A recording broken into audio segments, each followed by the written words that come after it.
Well, a family in Missouri with ties to Guam is seeking answers, saying they believe police used excessive force when they were called out to Larry San Nicolas's residence while he was experiencing a diabetic manic episode. Instead of helping him, now he's dead. We must warn you that some of the images you're about to see are graphic, so viewer discretion is advised. Jessie San Nicolas says her husband, Larry San Nicolas, is diabetic and was suffering a manic episode due to lack of insulin. San Nicolas's family contacted police to assist because he was erratic and was trying to hop into a vehicle to drive away. Concerned that Larry could hurt himself or others in an accident because of his condition, the family called 911. By the time police arrived around 2:40 p.m. Sunday, Larry had retreated to his house, holding in one hand a decorative sword and in the other the cover for it. One officer arrived across the street to Larry's son's house and started taking notes. This is the one we told he was a diabetic. Didn't he write down diabetic, could be high, this needs insulin. But the rest of the quad cars pulled up to Larry's house, heavily armored, like they were going to take down an active shooter suspect. Except Larry wasn't an active shooter at all, and the sword he was holding was dull, meant as decoration and definitely not for combat, says Jessie. And the first cop who took down the notes about Larry's condition, he never relayed the message to the rest of the force. They were putting AR-15s on their shoulders and everything. Wow. Strapping up, mom standing behind. They stood behind my daughter's vehicle. He came out, and they didn't even have to really tell him. Did they tell him to raise his hands? No.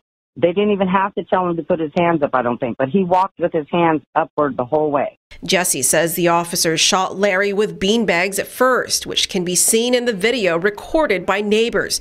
He stumbles forward because the gravel driveway slopes downward, and then, out of nowhere. Oh my God! As soon as they shot it, I saw his stomach go, his whole white shirt went red. When the first shot came, I yelled, "Why the hell did you have to shoot him? Why?" And then pretty soon, then you're hysterical, and I'm trying to run to get to him. They wouldn't let me, and I told them, he's probably dying. You probably killed, he's just dying there. A memory that will stay with Jessie forever, her husband's dying words. He said, "Mom." All I heard him say two things and a big, moan or something, right, Frankie? You heard him make a big moan noise? He did, "Mom." That's me. He calls me Mom. Out of view from the family across the street because of a vehicle in their way, Jessie says they assumed police officers were applying pressure to Larry's wounds in an effort to save him.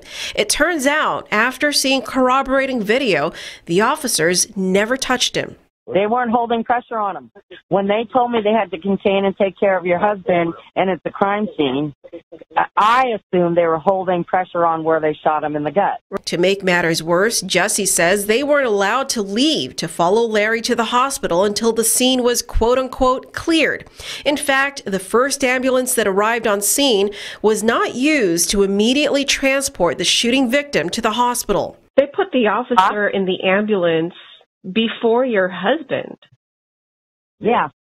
And the officer wasn't hurt. 7 minutes before. No, he was in trauma.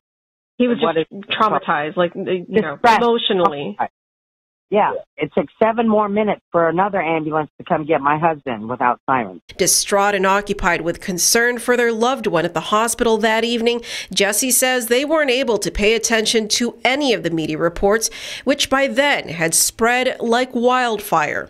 But the reports painted Larry out to be a hostile suspect, when it was nothing more than a man needing medical assistance because of a manic episode. Even if they thought the sword was real, we'll give them that. I'll say, okay, if they thought the sword was real, maybe they just heard sword over the intercom. But they're going to take AR-15s when they know he's only 60 years old and it might have a sword on him.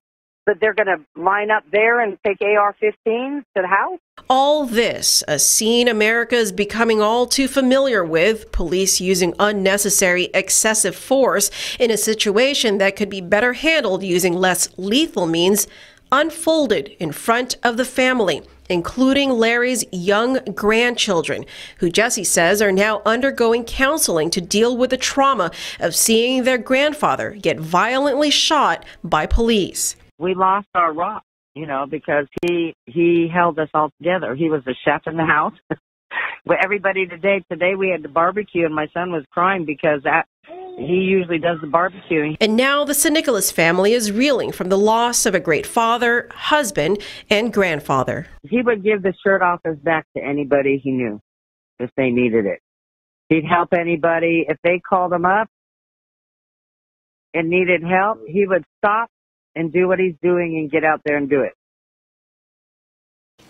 The St. Nicholas family has set up a GoFundMe page to help with funeral expenses and other expenses for the family. We'll have a link posted on our website. Meantime, the family says they are considering seeking legal action against the government. As of news time, it's not clear if the officers involved have been suspended or placed on leave.